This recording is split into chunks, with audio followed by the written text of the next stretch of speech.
चतुर खरगोश और शेर। किसी घने जंगल में एक बहुत बड़ा शेर रहता था। वह रोज शिकार पर निकलता और एक दो नहीं कई जानवरों का काम तमाम कर देता। जंगल के जानवर डरने लगे कि अगर शेर इसी तरह शिकार करता रहा तो एक दिन ऐसा आएगा कि जंगल में कोई जानवर ही नहीं बचेगा। सारे जंगल में सनसनी फैल गई। शेर को रोकने के लिए कोई न कोई उपाय करना जरूरी था। एक दिन जंगल के सारे जानवर इकट्ठा हुए और इस प्रश्न पर विचार करने लगे।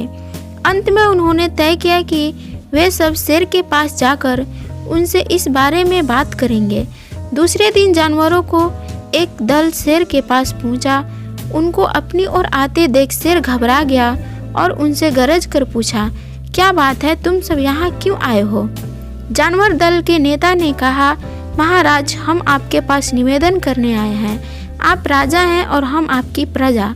जब आप शिकार करने निकलते हैं तो बहुत जानवर मार डालते हैं, आप सबको खा भी नहीं पाते। इस तरह से हमारी संख्या कम होती जा रही है। अगर ऐसा ही चलता रहा तो कुछ ही दिनों में जंगल में आपके सिवाय और कोई नहीं बचेगा। प्रजा के बिना राजा भी कैसे रह सकता है? यदि हम सभी मर जाएंगे तो आप भी राजा नहीं रहेंगे। हम चाहते हैं कि आप सदा हमारे राजा बने रहें। आपसे हमारी विनती है कि आप अपने घर पर ही रहा करें। हम हर रोज स्वयं आपके खाने के लिए एक जानवर भेज दिया करेंगे। इस तरह से राजा और प्रजा दोनों ही चैन से रह सकेंगे। शेर को लगा कि जानवरों की बात में सच्चाई है। उसने पल भर सोचा, फिर बोला, अच्छी बात है, मैं तुम्हारे सुझाव को मान लेता हूँ, लेकिन याद रखना, अगर किसी भी दिन तुमने मेरे खाने के लिए पूरा भोजन नहीं भेजा तो मैं जितने जानवर चाहूँगा मार डालूँगा। जानवरों के पास और कोई चारा नहीं था, इसलिए उन्होंने शेर की शर्त मान ली और अपने घर चले गए। उस दिन हर रोज शेर के खाने के लिए एक एक जानवर भेजा जाने लगा। इसके लिए जंगल में रहने वाले सब जानवरों में से एक एक जानवर बारी बारी से चुना जाता था। कुछ दिन बाद खरगोश की बारी भी आ गई। शेर के भोजन के लिए एक नन्हे से खरगोश को चुना गया। वह खरगोश जितना छोटा था उतना ही चतुर। उसने सोचा, बेकार में शेर के हाथों मारना मूर्खता है। अपनी जान बचाने के लिए कोई न कोई उपाय अवश्य करना चाहिए और हो सके तो ऐसे तरकीब ढूंढनी चाहिए जिससे सभी को इस मुसीबत से सदा के लिए छुटकारा मिल जाए। आखिर उसने एक तरकीब सोची। खरगोश धीरे धीरे आराम से शेर के घर की ओर चल पड़ा। जब वह शेर के पास पहुंचा तो बहुत देर हो चुकी थी। भूख के मारे शेर का बुरा हाल हो रहा था। जब उसने सिर्फ एक छोटे से खरगोश को अपनी ओर आते देखा तो गुस्से से बखौला उठा और गरज कर बोला, कितने तुम्हें भेजा है? एक तो पिच्छी सी जैसी दिखती हो, दूसरे इतनी देर से आ रहे हो। जिन बेवकूफ़ों ने तुम्हें भेजा है मैं उन सबको ठीक करूँगा। एक एक कर काम तमाम न कर दिया तो मेरा नाम भी शेर नहीं। नन्हे खरगोश ने आदर से जमीन तक झुककर कहा, महाराज, अगर आपकी कृपा करके एक बात सुन ले तो मुझे या और जानवरों को दोष नहीं देंगे। वे तो जानते थे कि एक छोटा सा खरगोश आपके भोजन के लिए पूरा नहीं पड़ेगा, इसलिए उन्होंने 6 खरगोश भेजे थे। लेकिन रास्ते में हमें एक और शेर मिल गया। उसने 5 खरगोश को मार कर खा लिया। यह सुनते ही शेर दहाड़ कर बोला, क्या कहा? दूसरा शेर कौन है वह? तुमने उसे कहाँ देखा? महाराज, वह तो बहुत ही बड़ा शेर है। खरगोश ने कहा, वह जमीन के अंदर बनी एक बड़ी गुफा से निकला था।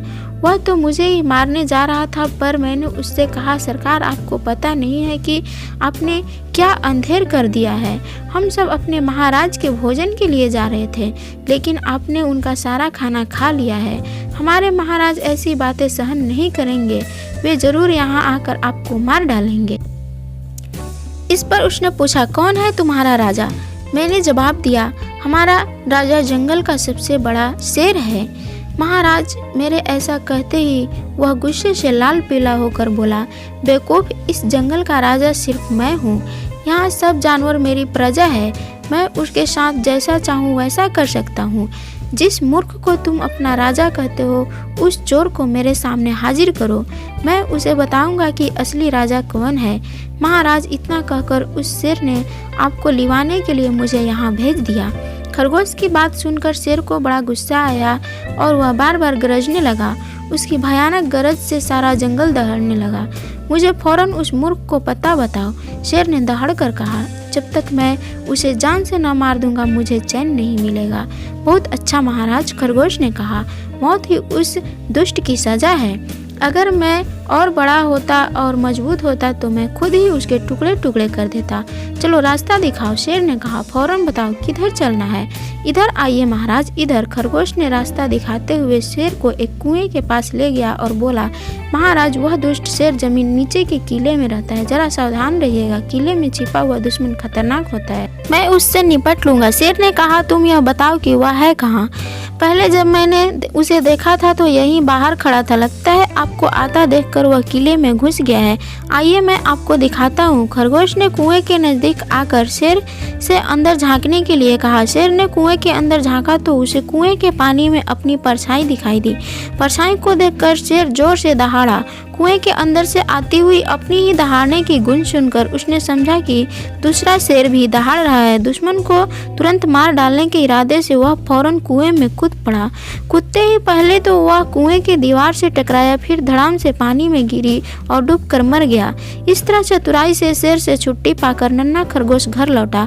उसने जंगल के जानवरों को शेर के मारे जाने की कहानी सुनाई। दुश्मन के मारे जाने की खबर सारे जंगल में खुशी फैल गई।